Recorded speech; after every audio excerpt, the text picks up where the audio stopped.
শিক্ষার্থী বন্ধুরা সবাই কুশলে আছো?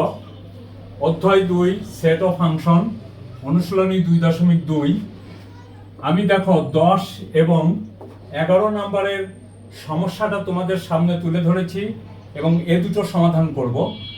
দেখো বন্ধুরা, আমাদের এখানে কি দেওয়া আছে? 10-এ দেখো a = 3 4। এই দেখো 3 4। 10 a সেটের সদস্য হলো দুইটা, b সেটের সদস্য হলো 2 4।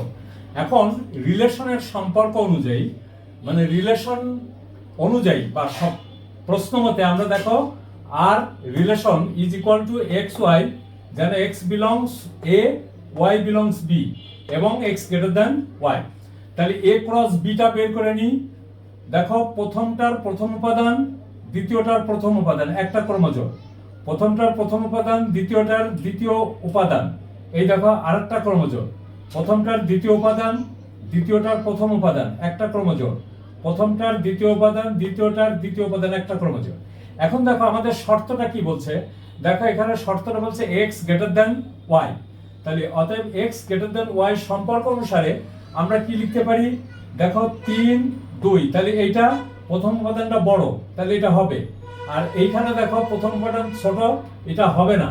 এইখানে দেখো 4 2, প্রথম উপাদানটা বড়, দ্বিতীয় উপাদানটা ছোট, এইটা হবে।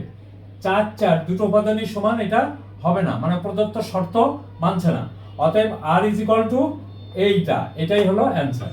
ঠিক একই ভাবে দেখো বন্ধুরা, 11 নম্বরের অঙ্ক দেওয়া আছে কি? দেওয়া আছে c সমান কত? এই দেখো c সমান হলো 2 5, d সমান কত? d সমান হলো 4 6, 6। d সেটের উপাদান হলো দুইটা, c সেটের উপাদান হলো দুইটা। তাহলে প্রশ্ন মতে সম্পর্কটি কি হবে? দেখো তো বন্ধুরা, প্রশ্ন মতে সম্পর্কটি r = x, y, যেন x belongs c, y belongs d। এবং দেখো বন্ধুরা, এখানে এবংটা কি দেওয়া আছে? শর্তটা x + 1 y। আচ্ছা, এখন c ক্রস d বের করে ফেলি। অতএব দেখো c ক্রস d = দেখো 2 5 ক্রস d সমান হলো দেখো 4 6। দেখো তো বন্ধুরা, প্রথমটার প্রথম উপাদান কত? 2, দ্বিতীয়টার প্রথম উপাদান কত? 4। এটা একটা ক্রমজোড় হলো।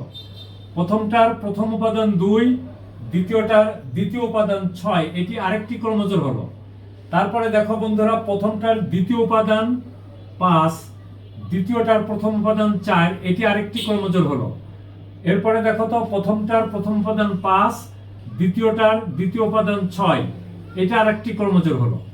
তাহলে এখন দেখো বন্ধুরা, আমার এইটা একটা সেট, তাই তো? এটা একটা সেট, c ক্রস d আমি পেয়ে গেলাম।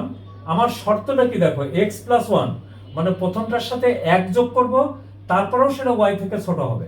তাহলে আমি দেখো, অতএব আমার এখানে তাহলে কি দাঁড়ায়? অতএব x + 1 y সম্পর্ক অনুসারে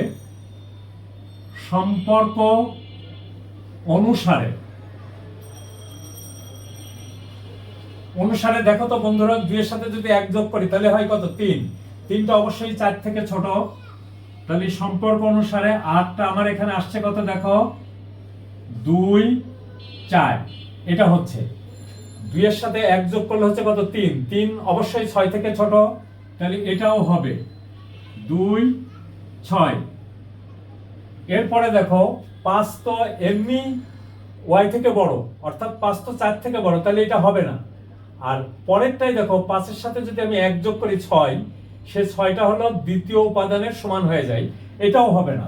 তাহলে এটাই হলো আমাদের অ্যানসার। বুঝতে পারছো বন্ধুরা? তোমরা বেসিক জিনিসটা যদি তোমাদের জানা থাকে, তাহলে দেখবা গাণিতিক সমস্যাটা তোমাদের কাছে কোনো জটিল মনে হবে না। তাহলে তোমরা বেসিক জিনিসগুলি বুঝবে, তারপরে গাণিতিক সমস্যাগুলি সমাধান করবে এবং অনুশীলন করবে। বুঝবে, অনুশীলন করবে, তাহলে দেখবা কোনো গাণিতিক সমস্যাই তোমাদের কাছে জটিল মনে হবে না। কিন্তু যদি তোমার বেসিকটা যদি ডেভেলপ না থাকে, অর্থাৎ তোমার যদি বেসিক না থাকে, তাহলে তুমি গাণিতিক সমস্যার সমাধান করতে পারবে না। তো সবাই বন্ধুরা ভিডিওটা দেখো, দেখলে সম্পূর্ণটা দেখো এবং টেনে টেনে দেখো না, তাহলে তো তুমি জিনিসটা বুঝতে পারবে না। এবং কোনো সমস্যা থাকলে কমেন্ট করো, বন্ধুদের ভিতরে শেয়ার করো, তাহলে দেখবা তোমাদের জ্ঞানের পরিধি আস্তে আস্তে বাড়তে থাকবে। থ্যাংক ইউ বন্ধুরা, সবাই ভালো থাকো এবং সুস্থ থাকো।